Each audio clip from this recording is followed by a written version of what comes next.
জুলাইয়ের মধ্যে নির্বাচন প্রশ্নে এখনও বিপরীতমুখী অবস্থানে বিএনপি জামায়াত।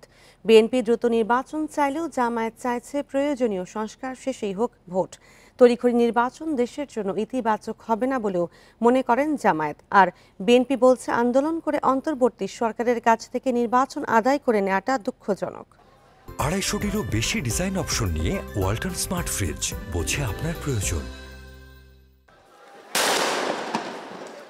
ছাত্র জনতার গণঅভ্যুত্থানে শেখ হাসিনা সরকারের পতনের পর দায়িত্ব নেয় ডক্টর মোহাম্মদ ইউনূসের নেতৃত্বাধীন অন্তর্বর্তী সরকার। এ সরকারের কাছে দ্রুত নির্বাচনের দাবি জানিয়ে আসছে বিএনপি। জুলাই আগস্ট এর মধ্যেই নির্বাচন সম্ভব। এলডিপির প্রেসিডেন্ট অলি আহমেদও দ্রুত ভোট না দিলে আন্দোলনের হুঁশিয়ারি দিয়েছেন। আমরা বাধ্য হব ঐক্যবদ্ধভাবে সরকারের বিরুদ্ধে আন্দোলন করার জন্য। বিএনপি নেতা খন্দকার মোশাররফ হোসেন বলছেন, নির্বাচনের জন্য অনির্দিষ্টকাল অপেক্ষা করার সুযোগ নেই। জনগণের ভাষা বুঝতে হবে। দ্রুত রোডম্যাপ ঘোষণা হলেই ফিরে আসবে শৃঙ্খলা।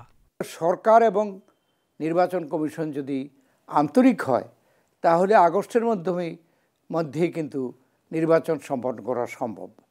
এটা আমরা দেখতে চাই, এই ঘোষণা আমরা শুনতে চাই, তারপরে আমরা সিদ্ধান্ত নিব আমরা কি পদক্ষেপ গ্রহণ করব।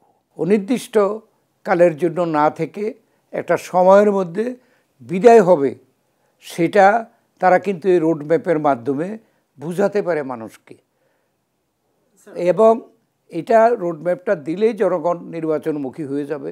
তবে দ্রুত নির্বাচন ইস্যুতে ভিন্ন সুর জামাতের। দলটির নেতারা বলছেন, গ্রহণযোগ্য নির্বাচনের জন্য পর্যাপ্ত সময় দিতে হবে অন্তর্বর্তী সরকারকে। তড়িঘড়ি করে নির্বাচনে যাওয়ার সুযোগ কি আছে? সে সুযোগটা নাই। নির্বাচনটা মানুষ চায়, সংস্কারবিহীন নয়, সংস্কার করার পর। সেটার টাইম কি 6 মাস না 1 বছর না 2 বছর, এটা নিয়ে তো এখন বিতর্ক হচ্ছে। তা আমরা শর্ট টাইম যেটা বিভিন্নভাবে আলোচনা হচ্ছে, এটাকে আমরা ফিজিবল মনে করি না। সরকারকে আরেকটু সময় দিতে হবে, তবে সেটা দীর্ঘ সময় নয়, একটা যৌক্তিক সময়। দ্রুত নির্বাচনের জন্য সময় বেঁধে দেয়া নিয়ে ভিন্ন মত থাকলেও নির্দলীয় নিরপেক্ষ সরকারের অধীনে ভোট প্রশ্নে একমত বিএনপি জামাত। মাহমুদ শরীফ, ইন্ডিপেন্ডেন্ট নিউজ, ঢাকা।